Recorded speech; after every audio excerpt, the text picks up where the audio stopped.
we go. All right, looks like we're going here. So hi again, Terra. I just want to welcome you. So everyone who's watching, this is my friend and LGBTQIA+ community member, Terra Anderson.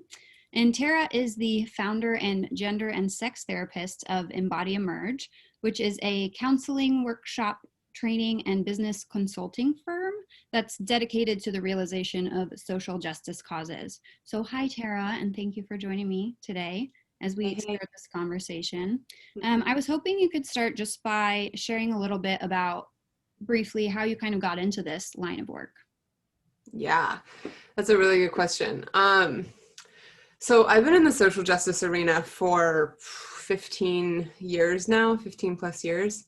And I've known that I wanted to be a somatic, body-centered healer since I was like 13 years old.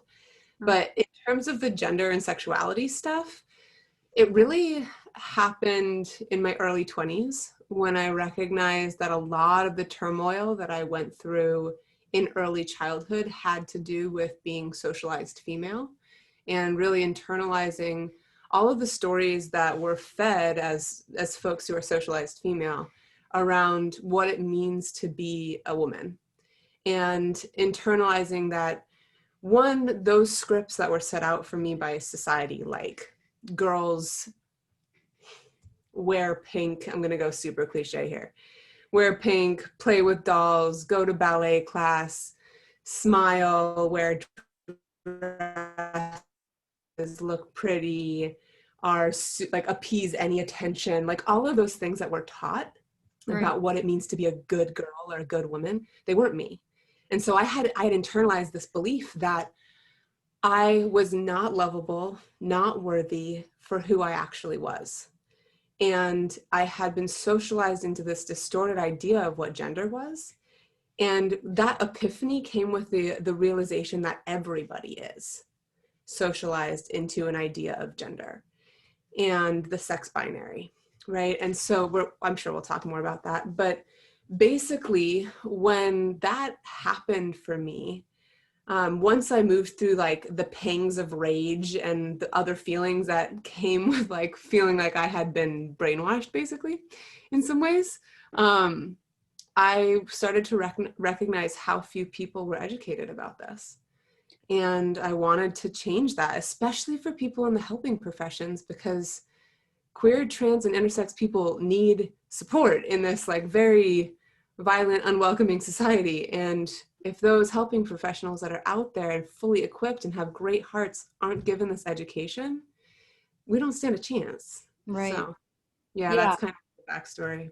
Yeah, that makes a lot of sense. And I think that you're right that it's still, even though the reality of it isn't new, right? The conversation around it is pretty new. And that's a big reason why I'm wanting to have these conversations, is just I'm learning. And I just hope that other people can learn as well. And I think this is hopefully a good place for them to start. So with that, can you describe in your own terms, what is gender? Very, very simply. Let's just keep it simple, because I could go on and on about philosophy. Basically, gender, in the way that I look at it, is an internal sense of yourself. It talks mostly about your internal psychological landscape and how you see yourself. I like to say that there are two aspects to identity: how you see yourself and how the world sees you. And both of those things are wrapped up in our gender experiences, right? Which is different than anything to do with your body, right? Or how you dress or those sorts of things necessarily. I mean, they might overlap in some ways for some people around their own gender identity, but strictly speaking, anything that has to do with your body is about biological sex, which is a medical and social construct about how we group bodies into categories. It's basically based on your genitalia alone, even though a lot of assumptions are made about chromosomes and hormones and other biological parts and all of that. But yeah.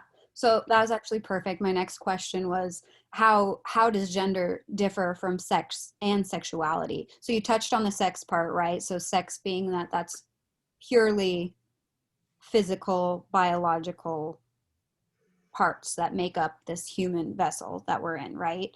Maybe you can touch a little bit on the sexuality part and how that's different from gender as well. Well, I want to go a little bit further into sex just Yeah. because, if we're talking education here, stopping at the conversation of genders is actually more harmful than helpful, I think. And so when we're looking at biological sex, it's really important to go beyond that, because what ends up happening is that people think genitals means that somebody has a male body or a female body. I hear this all the time in specifically white feminist spaces, but a lot of other spaces as well, where people say like a vulva-bodied person, right? Or a penis-bodied person. Yeah. And we reduce the body down to the genitals. And that is oftentimes conflated with a female body or a male body. And when we do that, we're ignoring so much more of the human, and then also tying it back to this very easy bridge that folks can cognitively leap over that says, oh, if someone has a male body, it means they're a man, or that's a woman in a man's body, which is super problematic. Right. Right? So if we look deeper into sex, what we're actually looking at is we're talking about any anatomy and physiology that is, I think, sexed by science or sexed by culture, right? So say, for example, that somebody has big hands. Do you think that big hand person is seen as male or female? Usually male. Probably male, Yeah. right? So even big hands can be a sex characteristic when you look at culture. Now, if we're looking at that, we're looking at over 80 different sex characteristics. And doctors look at one. They don't look at chromosomes. They don't look at hormones. They don't look at anything that happens in puberty, because that's just a baby they're looking at, right? Right. So there's all of these different parts of our bodies that never get considered. And instead, doctors only look at genitals and assign a sex at birth. The truth be told, 1 in 5 people assigned male at birth develop breast tissue, right? There's so many women out there that are running around with facial hair, Oh yeah. right? Like how do we sex these characteristics? We can't, right? And so if we're looking, if there's anybody that watches that's like a super science person, what we're looking at is a bell curve.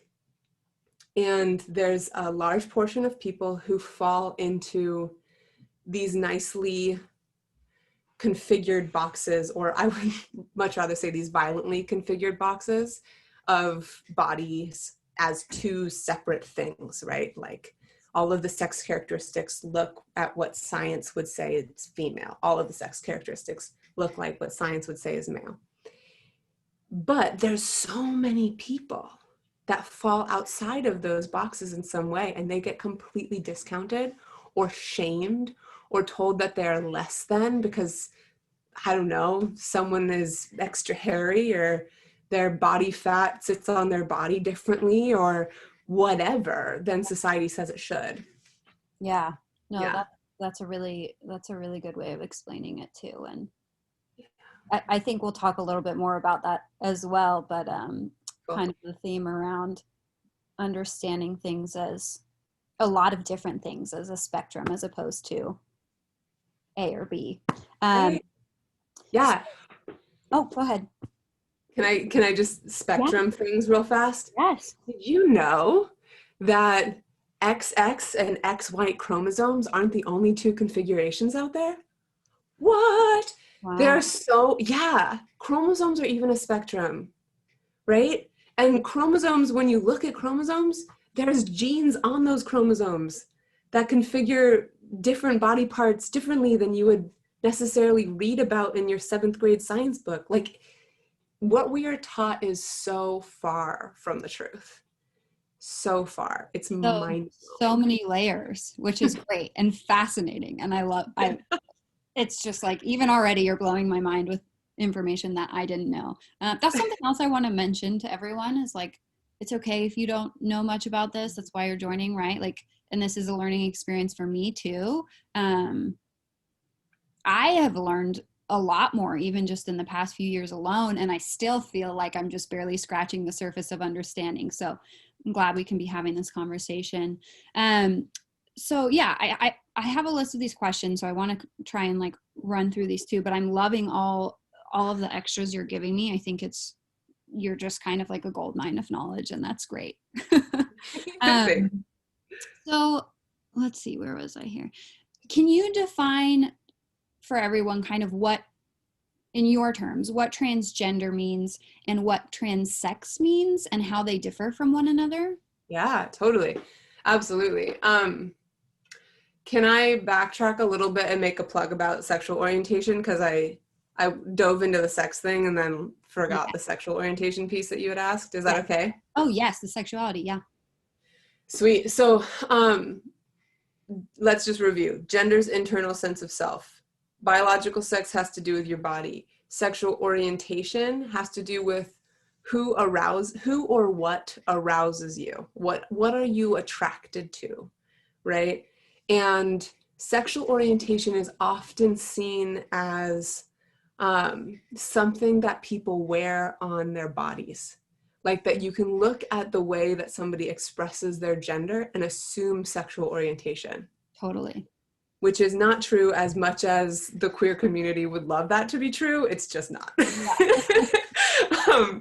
And I say that because throughout history, because queer people were so erased and there was so much violence, we developed systems of flagging each other so that we could see who is like queer in society. Like literally there was like pocket scarves that people used to wear, or like the earring on a certain side of your like which ear your earring was on, that signaled queerness. And so we created these incognito ways of seeing each other, but now those incognito ways for a lot of us who are in spaces where we are less likely to be killed or imprisoned for our sexual orientation, we need to recognize that you don't have to flag in a certain way in order to be queer. Yeah. Right. That's a really, really important piece. Then the other piece about sexual orientation that I think is really important for us to recognize is that our words about sexual orientation have to do with gender, right? Like lesbian, women who like women, gay, even though that word has been used in different contexts in different generations, generally means men who like men, right? Bisexual means people who like both sexes, or in a more non-binary reclaimed way, people who like two genders, right? Yes. And I think it's really important for us to recognize that that can be pretty harmful, especially if you don't separate biological sex and gender. So if we're talking about lesbians, for example, does a transgender woman and a cisgender woman getting together, do they get to use the lesbian label? Damn right, if that feels good for them. Yeah. But there's a whole bunch of lesbians out there that would say, if you have a penis, that's not, that somehow challenges my lesbianness, right? And there's a lot of animosity and gatekeeping even within the queer community and how we use the words that describe our sexual orientation. And so we need to be really, really conscious of the way in which we are using those labels and in exclusionary ways. And then how can we use them or create more permission around them such that there is room for different gender experiences to be seen in the LGBTQIA community. Yeah. Right? 100%. It's just like listening to you talk about these subjects. I just like get this flood of memories and just these feelings around. I don't mean to personalize this too much towards myself, but yeah, I just think about all my own experiences through this and how it's like, oh, you feel like it has to be one way, or like, almost even a sense of not fitting in within the community that you're supposed to be this inclusive part of. But again, I do think it's just a further level of understanding, and it's kind of an individual responsibility for everyone to really learn and be open-minded, because what is an agreement if it's not something that multiple parties are having the same opinion on, right? So like if we're all having an agreement of you know what being a lesbian means, but it's like, is that really true? Like that's come into question because it's deeper than that. There's a whole lot more to it. So yeah, this is all really good. And honestly, like, so not that I thought that this wouldn't get into the layers, but yeah, it's just also Yeah. fascinating to me. Come So on, Shay, you know me. We're gonna go deep. yeah. Totally, totally. Yeah, so I guess you were talking about the whole sexual orientation part, but yeah, back to the question too. Maybe you're transitioning into the topic of like the transgender and transsex and kind of what those differences are. Yeah, totally. Okay, so content warning, we're going to use words that have been weaponized against the trans community. So just like when folks are watching this, recognizing that that's coming up, and if you want to skip over, great. It's also really important for us to talk about. So there's a prefix to the words that you're describing and a suffix, right? Or and a root, let's just say, if we're looking at language. So the prefix is trans, which means across from. Whereas cis, if you hear people say like cisgender, for folks who are new to this conversation, cis means same as, right? So trans means across from. So gender, it has to do with identity, right? Can't be seen on the outside. It's an internal sense of self. And sex has to do with your body. So the difference between transgender and transsexual is that transgender means that your internal sense of self is different than what you were assigned at birth, right? Across from. Transsexual means that your body has transitioned from how it was at birth, right? There's something about your body that is physically different. You have physically changed as a part of your bodily experience. Often for some people that has to do with your gender transition, right? Yeah. And so the reason that I said that we're going to use words that have been weaponized is that the word transsexual was incredibly weaponized in the last century, right? Like Yeah. so Big time. violently used. So what I would recommend for everyone who is watching, don't use that word. Don't use that word unless the person who personally identifies that way asks you to use that for them, right? There's almost no context unless you are legitimately in the medical field where you would need to use the word transsexual, Yeah. right? Instead, use the word transgender. It's also really important to recognize that these are adjectives, right? They're not nouns and they're not verbs. A person does not transgender. A person is not a transgender. A person is a transgender woman or a person of transgender experience, right? It's an adjective. And that's really important because if we use it as a noun or a verb, it can feel really abrasive and condemning in some ways for some people.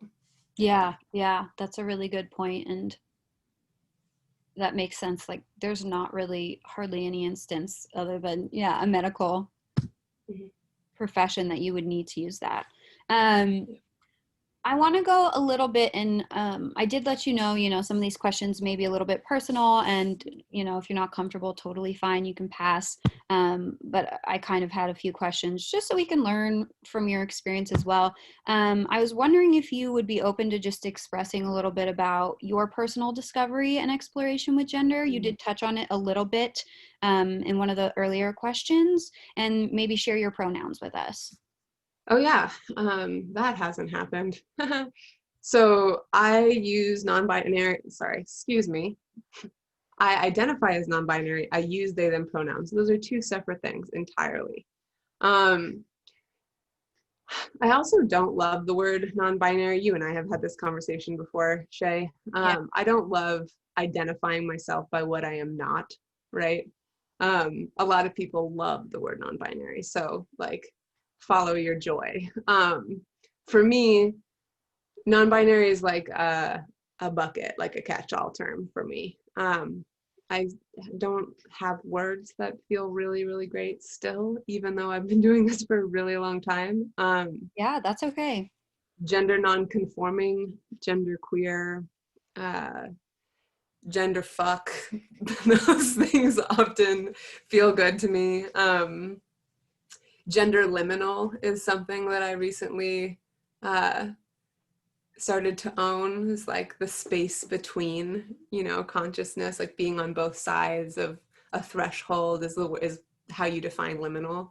So I really love that term, like gender liminal. Can I ask you, this is a question that's been going on in my head, and sorry Yeah, to interrupt your thought process. do So it. with non-binary, because like you're saying, non-binary means not, so not of the two, right?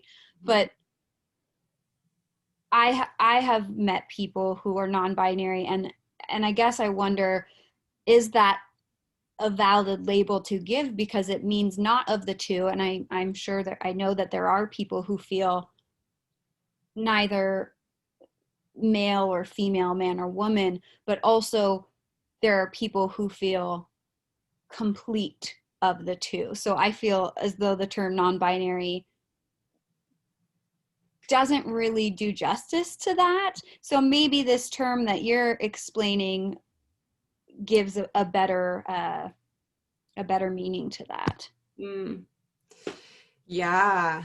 Um, I just love, Shay, that you're like thinking of like the real meaning of these words Yeah, rather than just saying like, oh, that's a label, I'm going to use it for these people. Like really looking into like what is the connotation of these words and the deep meaning, because it's so important for us to really find language that speaks our reality into existence. yeah, And I think that you're right. I mean, I know a lot of people who feel cheated by the word non-binary, myself included, because there's so many other experiences of gender that fall into that bucket, like I said, right. um, or get put into that bucket even though it doesn't quite fit, like what you're saying about being like bi-gender or whatever, which might be a term that some people identify with as being like two genders at the same time, Yeah, right? yeah, So there, I think what my recommendation is for folks is to, when you hear somebody use a word for themselves, if you have the relationship and the timing is appropriate for you to say, oh, cool, what does that mean for you? Then you're gonna learn actually about like that person's gender experience. But if you hear somebody saying, oh, I'm non-binary, you have no idea really what that means. yeah. You know, just like if somebody says, I'm a woman, you don't actually know what womanhood feels like for that person, even if they're cis and they look all of the ways you'd expect them to look based on how we're socialized, right? Definitely. And I think that historically speaking, we've sort of categorized people, right? Like you're saying. So if we see a femme presenting person, we assume, oh, they're a woman, they're female, they like the opposite sex, so and so. But just because someone checks one box does not mean they check all those drop down boxes below. They could check this box and this one and this one and this one, this, like it's not linear, if Mm-hmm. that makes sense. And so I think that's really important to understanding as well. And yeah, these labels that we've been using, I think the reason that we're hearing more and more is because we're really understanding more about it, and it's evolving a lot. So it's great for people who want to be part of the conversation. And I feel like maybe some people get intimidated by having these types of conversations a lot.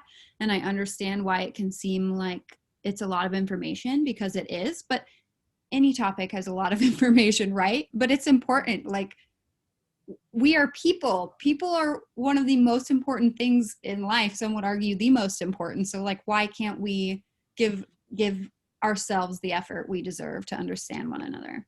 Yeah. Yeah, little. Totally. I love that. And I think I work with a lot of people that feel super overwhelmed by this conversation. Like, that's honestly, that's my job in the world is to support people who feel overwhelmed by this conversation, genuinely.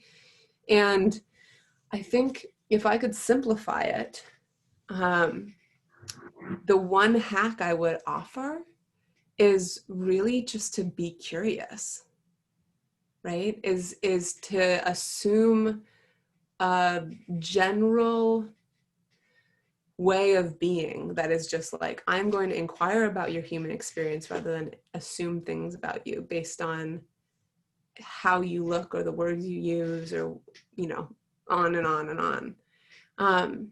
And that level of curiosity, not only will folks be able to see each other more authentically, you'll also have really amazing conversations and learn a lot more, a lot faster than if you sit on the sidelines and are like, I'm scared to mess up, right?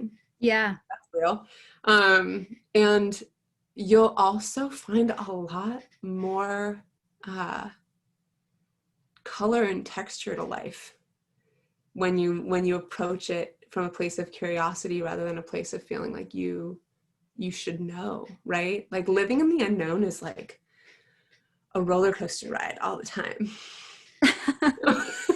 Yeah, that's a way to describe it, for sure. So on the topic of kind of curiosity, do you feel as though gender is fluid and is something that does or can evolve over a lifetime?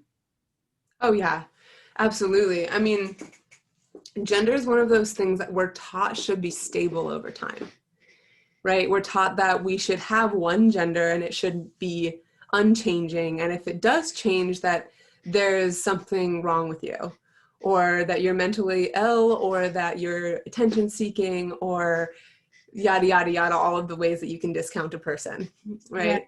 We hear that about genders that shift over time. And that if you are transgender, that you know when you're age 3 to 5, and that you should be able to see signs early in life, right? Which is a huge fallacy for all of us, right? Gender is something that shifts. And if we think about it as an internal sense of self, how many iterations have you been through in your short 30 some odd year life, right? Yeah. Like, so many. Like, I look at myself as like this little like goth-ish punk rock kid. I'm like, wow, that was like so different. You know, like our internal sense of ourselves shifts across the lifetime. And so if gender is of that same landscape, then it will too.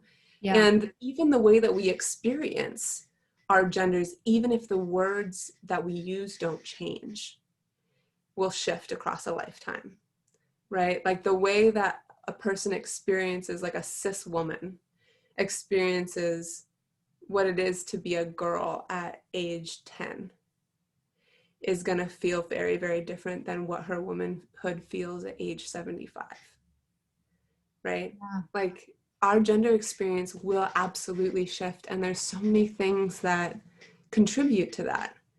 And they're all the same things that contribute to our like shifting sense of self about anything else, like the Totally. way we dress or the career we go into, right? Yeah, I completely agree. And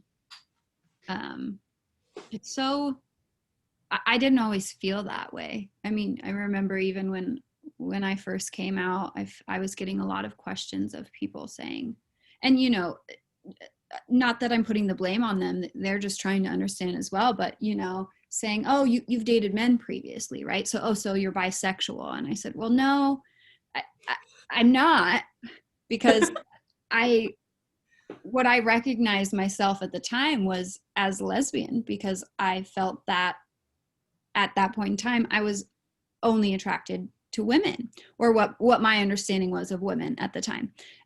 So it completely changes, and even now is different for me how I identify, and it's actually in a transition period right now. But it's important to know that, I think it's important for people to know that it's okay, and understand that it's normal for it to evolve. You don't have to define yourself or limit yourself to being or identifying as one thing in your lifetime, right? Like, you are perfectly capable of change. You have experiences and time and revelations that adjust who you are, and that will continue to happen. So I completely agree on that. Yeah. I wanted to ask, when do you feel like the conversation on gender really started, or where people started to really question what gender is, and kind of move beyond the original idea that, from my understanding, was, oh, your gender was essentially the same as your sex, right? But we don't see it that way anymore. When do you feel like people started to really question that and move beyond? That's a really funny question. I think that in order to actually answer that question, we need to look at the inception of gender, not when it started to shift, because if we only look at how it started, like when it started to shift in like the public arena, Yeah. it leads us to believe that it was always this way, which is not the truth. The way in which we currently see the sex binary was created, I believe, in the 1800s, specifically to look at, well, specifically to up level men in patriarchal society, right? And so what men specifically, exclusively white men did was they started to look at differences in bodies and then categorize them, right? So that was the inception of the biological sex binary. Gender has existed way, way, way beyond that. But when basically white men married these two categories that they grouped bodies into with gender and said that that was the norm, and they brought that to all of the places in the world that they colonized, that is what informs our current experience of biological sex. Mm. So we need to look at the fact that biological sex and the sex binary is actually a product of not only patriarchy, but white supremacy as well. And so when we're asking questions like, when did this conversation come up, we need to look at the fact that it's not naturalized.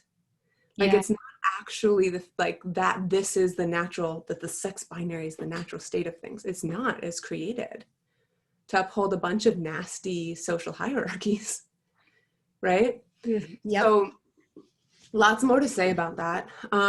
If you're curious about that conversation, Alok Van Menen is just doing so much to publicize the connection between racism and the sex binary right now. Mm. And so going and checking out their content right now and their reading list on Goodreads and those sorts of things will help people get a much better grasp of what I'm saying. Yeah. So when we do end up wrapping up this conversation, I'm planning on sharing a few resource links in the comments. So maybe that's one we can add as well. That would be awesome. Absolutely. Cool. So we've obviously been talking about pronouns a lot. I was hoping maybe you could just throw out, for people who are newer to the conversation, sort of what are some of the common pronouns that we hear these days. Mhm. And then also, I want to know if you think it's important in a professional setting for people to include their pronouns in communications in areas like an email signature or maybe on their social media accounts. So that's kind of a couple questions there. Yeah, totally. So common pronouns, the basics that everybody knows at this point, everybody that ascribes to, like, we're just going to talk about English because that's the only way that I can do this Yeah, sure. competently. So he, him, his, right? She, her, hers. They, them, theirs, which is what I use. So if I was going to use it in a sentence, we would say, they went to the store. That is their jacket. I love them. I'm a friend of theirs, right? Yeah. Now, it's important to recognize that a lot of people think that they and them pronouns are used for talking about plural people, Right. when actually that's not the case and never has been the case. They, them pronouns has historically always been used for speaking about a single person when you don't know the gender of the person. So like saying, oh, wow, I found this wallet on the ground. I hope the person calls me so I can get it back to them, right? Yeah. Dun, dun, dun. Also, let's see, Z, ear, ears is another one. So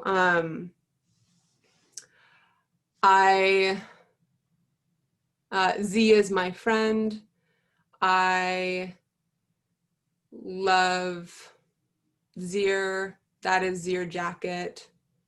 That jacket belongs to, wait.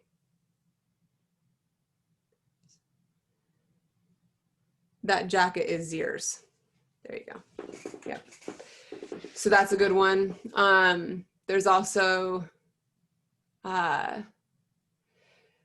Z, Zem, Zirs, which is spelt with an X. Those are just like, they are spelt with X's versus Z's. Right. I think it's probably important. I'm realizing in this setting that me just reciting these things, it's important for people to see them with their eyes too and how they fit into sentences. So I would be more than happy to like email you over a pronoun spreadsheet that you could just like link or something like that, or send Yeah. out to Yeah. people That was all. great. So folks can see how they're spelled, because that'll be supportive. I think another one of my favorites is Thon. Just came out. Mm. Just came to my awareness. It didn't just come out. Yeah. I haven't heard of that Yeah, either. it just came to my awareness, and I love it so much. It's kind of used in sentences like a name is. Okay. So it's really just Thon or Thons. Like that jacket belongs to Thon. I love Thon.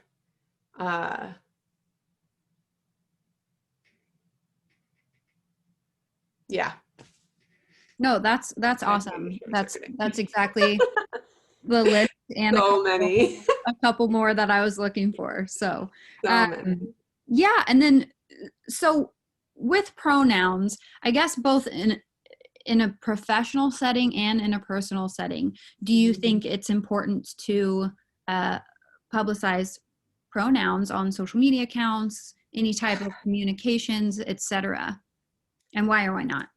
I think that it's a really there's a couple of different feelings I have about it. Sure. For cis people, I think it's super duper important for cis people to put their pronouns everywhere.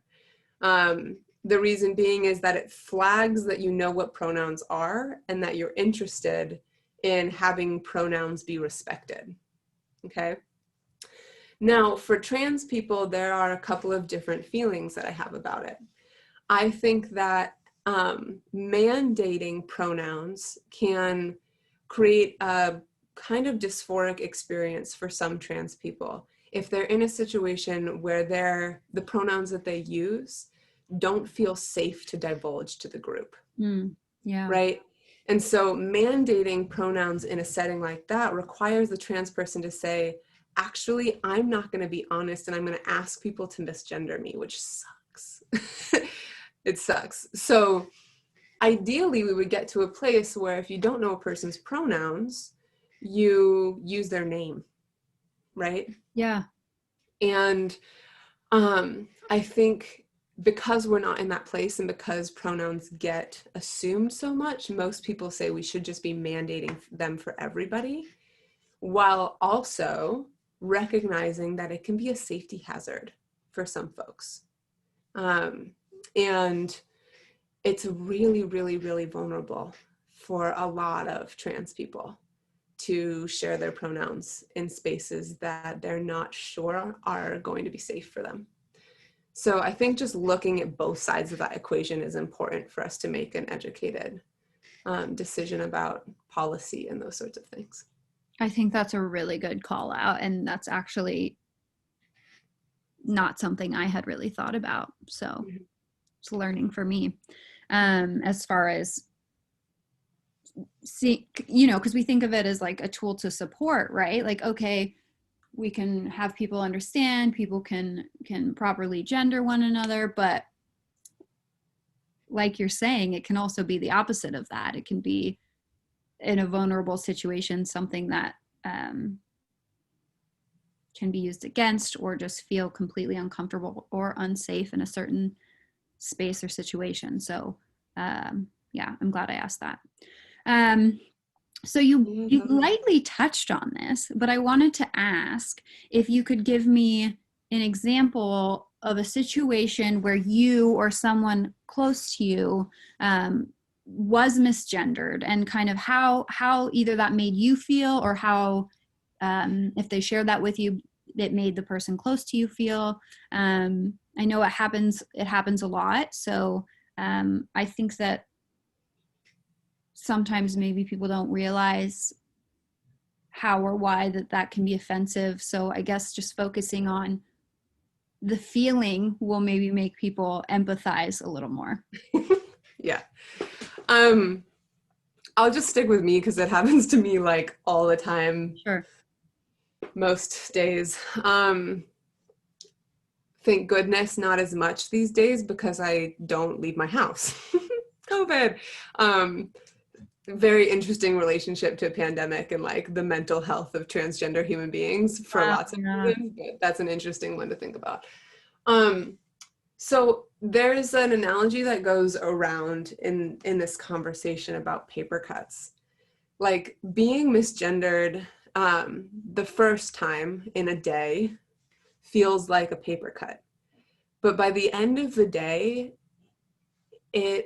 when you're misgendered 20, 100, 150 times in a day or more, it's like death by a million paper cuts. Like it feels like just tiny little cuts, tiny little stabs in our identities, right? And so for me, I get misgendered all the time, especially because I look like this. I love makeup. I sound this way. I wear these clothes. I have these boobs, like all of those sorts of things, right? I get misgendered all of the time. And what usually happens is someone drops a she or her pronoun, right? Or says like, "What's up, girl?" Like I get that all the time too, which is like really annoying. And what it feels like to me is like I'm not seen, right? That I am not respected, that it doesn't matter enough to that person to really try or to inquire, right? And it's kind of like for folks who are cis and have a hard time grasping this, it's kind of like you introduce yourself to somebody and they get your name wrong, no matter how many times you correct them. And they just say your name wrong over and over and over again. And it's like, your name is Betty and they call you like Janice. And you're like, what? You know? But it's not just like the first or the second time, it's like the 30th time. Yeah. And at that point, how do you feel? At that point, it's like, I don't even want to be your friend. I don't even want to work with you. I don't even want to share the same bathroom. That's a whole nother conversation. But it's like, I don't want to be in spaces at all. Yeah. You know? Because eventually you just feel so missed, right? Right. And what I have had to do personally, and I don't want to put this on any other trans person because it's not our job to do the emotional labor to make anybody else feel comfortable. But personally, for me, I have to recognize that when somebody misgenders me, it's about them. It's not about me, right? Yeah. It's about your programming. It's about how you were socialized. It is not about me. And the fact that you can't see me is not my problem. And it's had to get to that place, which is, it's abrasive and it sucks. Because I want your liberation to be my problem. I want to have a hand in that. I want to like free ourselves from these gender norms and this like really intense social prison together. Yeah. But it's a hard thing to keep up over time. Yeah. That's a great way of explaining it. And I guess I'm curious, how do you respond in those situations? Do you address it with the person and then move on? Do you just ignore it and move on? And I'm sure it's dependent upon the type of situation, but maybe you can give an example or two of sort of how you responded in those scenarios. Yeah. You know what's interesting is it directly corresponds to how much I care about the person. Mm. Which means that if somebody corrects you on their pronouns, it's a gift, actually. It's actually them saying, I care enough about you to give you another chance at seeing me, right? Yeah. Because when I'm at a restaurant and the wait staff at the restaurant says like, how you doing, ladies? When they come to our table, I don't correct them. I take it, it feels like a paper cut, but I'm not gonna like feel like I'm actually, I just don't, because it's not worth my breath. Yeah. The amount of energy it would take to correct someone every time would just be astronomical. Astronomical, Yeah. right? And I just want to throw this out there because I think this is touchy for some people. Mm.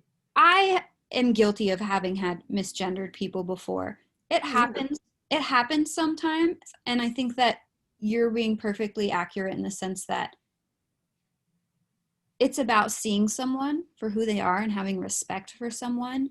And um, I think that in situations where I have misgendered someone, typically I'll catch myself and correct myself, and I obviously it leaves me feeling terrible and just like right, but it's also the kind of that rewiring of the brain and like unlearning what you've learned about, like, oh, that person has breasts, so that person is she, her, hers, and it's like, no, this person is this person. What what is their gender, what are their preferred pronouns, and address them as that. It's a respect thing. It's the same thing like you're saying with as far as the naming goes, right? If someone Yeah. just completely calling you an incorrect name. So I think that's a really good explanation. And I don't want people to feel alone if they have done that. But I do think hearing the reasoning and understanding how it feels on the opposite end will help people push a little bit further to do the work within themselves to really try harder. Oh yeah. Let's just like sounds so ridiculous to me. It's gonna come out of my mouth anyways. It's like, let's just like, can we just like hold hands and do this together? Like, rather than ostracizing one another, can we just recognize that we are deeply indoctrinated Yeah. into using these tiny parts of speech in very problematic ways? And we got to unlearn years and years and years of conversational grammar to get this under control. And we have to do that together. I misgender folks all the time. It's so, I mean, all the time is probably like an overstatement at this point. But sometimes, right? I misgender myself sometimes. Like there are occasions where like I'm talking about my past and I use the wrong pronouns for myself. And I'm like, where did that come from? Okay. You Right. know, it Because happened. it's so embedded in time and our learning from the ground up that it's like, okay, yes, it does take work to go backwards and reset, but it's fucking worth it. It's Mm-hmm. important. Yeah. And I think that people, I really hope that people start to understand and respect that more Yeah. and more. Yeah. How, so I guess, sorry, I'm kind of jumping around my questions a little bit because we're sort of inadvertently like answering a lot of these as we kind of bounce around these topics. So give me 1 second here. Mm-hmm.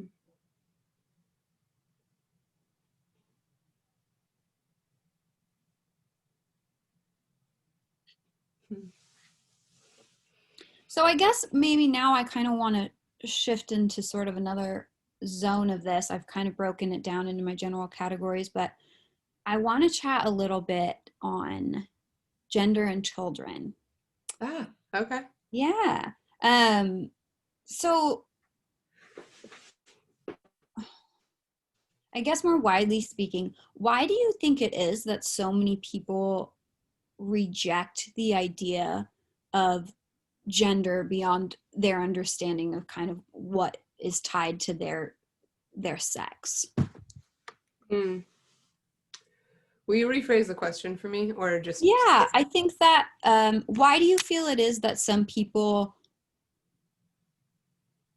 put up a wall and have no interest in learning or understanding about gender as we understand it today? Like there are people who will say, "Oh, that's a woman, that's she, her. I'm not going to call this person they, them, z, them, something?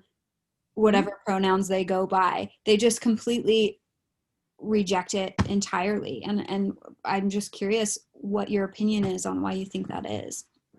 Two things. I think one, because of the amount of energy and resources our society has put into upholding that binary system.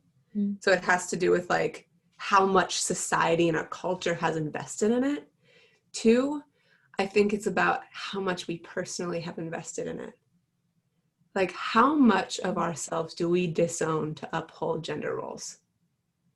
To uphold this idea that women look and act and should be a certain way, that men look and act and should be a certain way. And if we broke that down, people would realize that they have been fucking themselves for this like Yeah. really bizarre idea that there is a script that creates a good society. And also that like we're so invested that we think that if we questioned the way that society and that we each invest in gender roles and the gender binary and biological sex constructs, that our world would fall apart and our children would have to clean up the mess. Yeah. It's like if we cared that much about that, we should have done something about climate change a long ass time ago. That's for another individual series. There's way too much to talk about here to even Yeah. you're not even allowed to mention climate change. Okay, Sarah? Sorry. You're forgiven. Um, yeah, I totally buy that. That that makes a lot of sense in my mind. Yeah. Um, something else, I think you had mentioned this earlier in your response to one of these other questions, but what age do you believe like a person is capable of understanding gender identity? Hmm. Well, it's not about what I think. It's actually what science is showing is that we have a sense of our gender around age 3 to 5. And again, back to what we said earlier, that it's fluid, so it might change over time. But Yeah. generally, kiddos start expressing gender experience around age 3 to 5. Do you think that gender should be assigned at birth? No. Like I have like my gag reflex just happened a little bit. No, I don't. Not Yeah. at all. And let me be really specific about a couple of things because there's pushback here. I know it's a controversial issue and a lot of people say like, well, if you don't assign a kid's, gender at birth, then they are going to be bullied more. They're going to be really confused. They're not going to be able to understand the world. They're going to be treated terribly by their teachers and their peers. Like, there's so many concerns around it. And what we're actually asking for here is that you don't assign the kiddo a gender for them. You actually allow them to figure it out for themselves. So by age 3 to 5, they're going to be able to articulate a little bit about like, okay, this is what I think about myself. Yeah. Right? And at that point, you can say, okay, how do you want me to refer to you, kiddo? How do you want your teachers to refer to you? Like what is the experience that you want to have in school, and what toys do you want, and how do you want to dress, and those sorts of things, rather than doing it for them. Because no matter how skilled you are as a parent, society raises your kid. Point blank. Wow, that's a statement right there. A true one, in my opinion. Yeah. Yeah. It's like Mm. we can't just say that, I'm a really, really good parent and I'll talk to my kid about gender and I'll make sure that they know that if they want to change their mind at some point, it's okay. Mm-hmm. Right? But for now, you're a girl. Yeah. Like, it doesn't work like that because society will inevitably treat your kid in a certain way. I mean, we do it even before kiddos leave the womb, right? Yeah.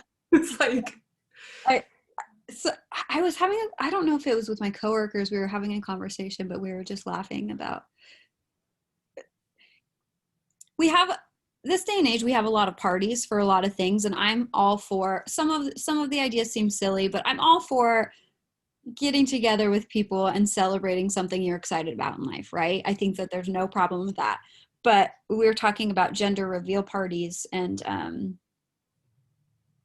I certainly don't mean to offend anyone. I feel like a majority of the people I know who have children who are around my age have probably had gender reveal parties. So I don't mean to talk badly about that. But the idea of having a party purely around celebrating genitals is kind of hilarious, right? Like that, because that's what it is. That's what you're doing. You're having a party to figure out if it's a girl or boy, and not saying that people shouldn't figure out what the sex of their baby is beforehand, but the idea of the gender reveal party is interesting because that's really what it means. Is yeah, my okay. baby has a penis. Yeah, what sex parts does your unborn baby have? It's just kind of, you have to find humor in that a little bit, but I do find humor in it, and it's incredibly violent, actually. And I know like there's, some tenderness that you're holding for folks who have had gender reveal parties. yeah. I want to make a statement like explicitly clear. What we need to do here is separate our worth and our goodness as human beings from how we have been socialized to act. Right? Having a gender reveal party says everything about how you were socialized Yeah. and what you were told you should do, and nothing about who you are as a human and your values. Those things change across a lifetime. So even if you had a gender reveal party, even if it was yesterday, you can still create a new concept about the way in which you're seeing and treating gender in children. right? Mm-hmm. So that we can raise a society that actually is not so confined by these boxes that are really harmful. Definitely. Yeah. Yeah. Thank you for saying that. Mm-hmm. Um, so I had watched this video recently of this gender fluid family, and one of the parents said something that made a lot of sense to me. And they said, we're assigned a gender at birth. And for a lot of us, maybe even most of us, that works. But for the rest of us, it feels us leaving lost. And that ties into what you were saying about not believing that gender should be assigned at birth. Um, do you think that most people truly do identify with the gender that they are assigned at birth? Do you believe that most people are? I don't think I can actually answer that question because I think that there is, in order to actually answer that question, we would have to remove all of the social ramifications of defining gender roles Yeah. in order for us to actually take a genuine temperature of society. I think that everyone would need to recognize that gender is something that they have autonomy over, not something that's given to them. And oh boy, if we were going to do that, then maybe we could like actually take a legitimate statistic, but it's impossible to do that. At the And moment, yeah. so I think what I do know is that in my work, there are a number of people who go through my programs, and when they start to dismember what they've learned about gender, they realize that there is more questioning to be had in their sense of themselves, right? We're so told that there is no other way to be and no other way to be safe in society than to ascribe to these roles and these norms and this binary sex construct that we're coerced. Like, really, that's what it is. It's Yeah. like an epic social coercion. Yeah.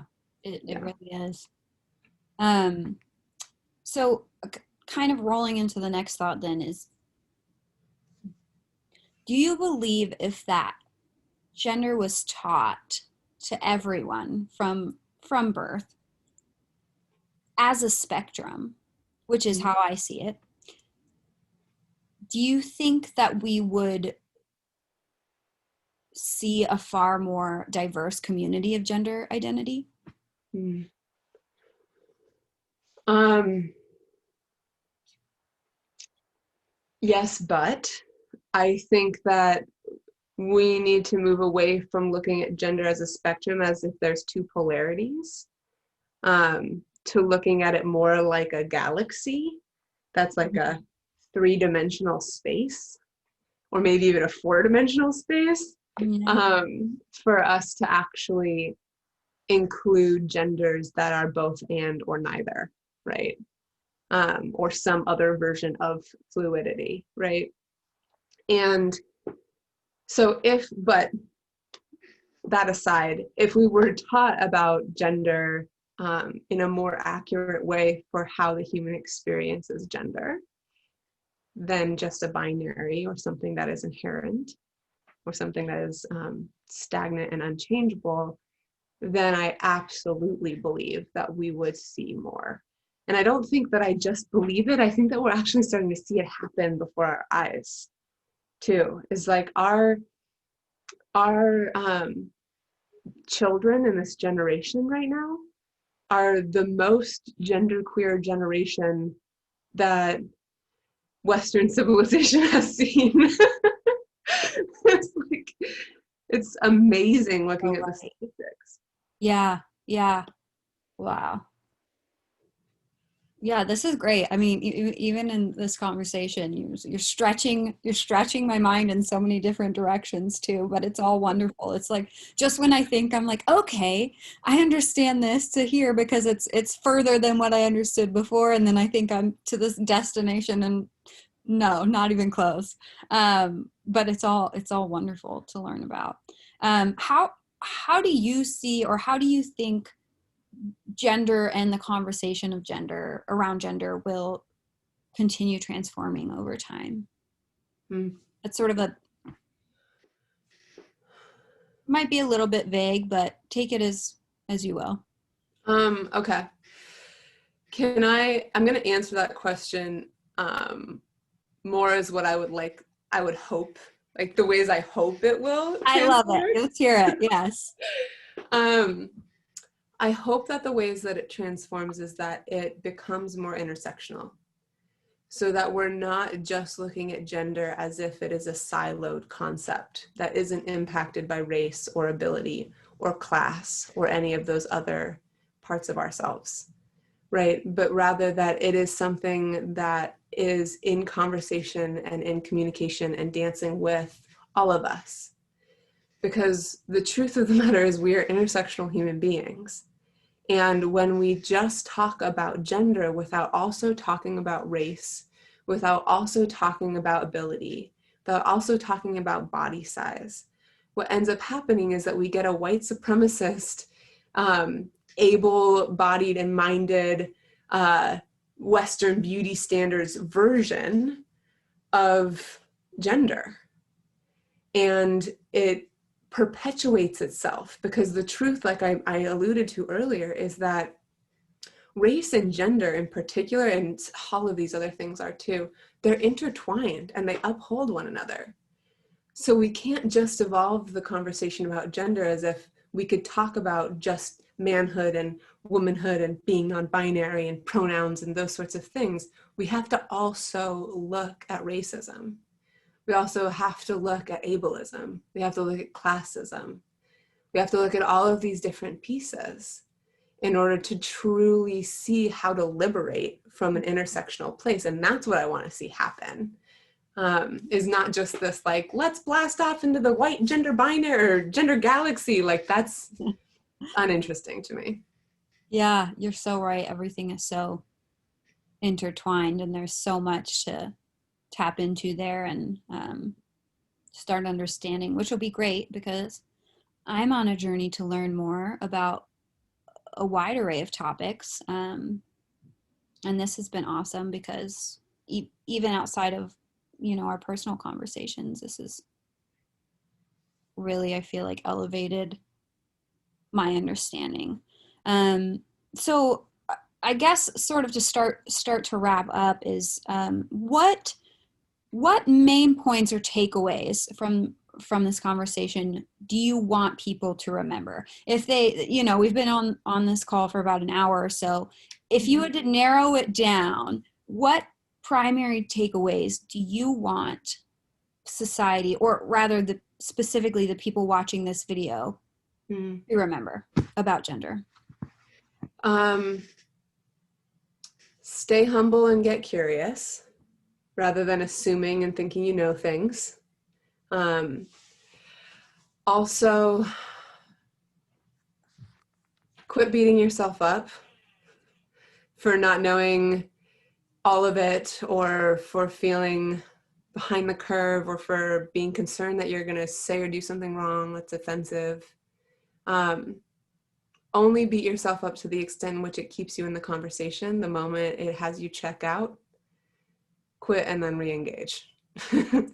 I think that we have to create hospitable learning environments for us to actually change on a large scale. So being kind and compassionate to your learning process is really important, as long as it doesn't keep you complicit. So that's one. Also, how do I want to say this? I think that it's really important for people to recognize that this is a conversation for everybody, not just about trans and queer and intersex people, right? Yeah. That we're all impacted by gender, that we all have some version of a sexual orientation,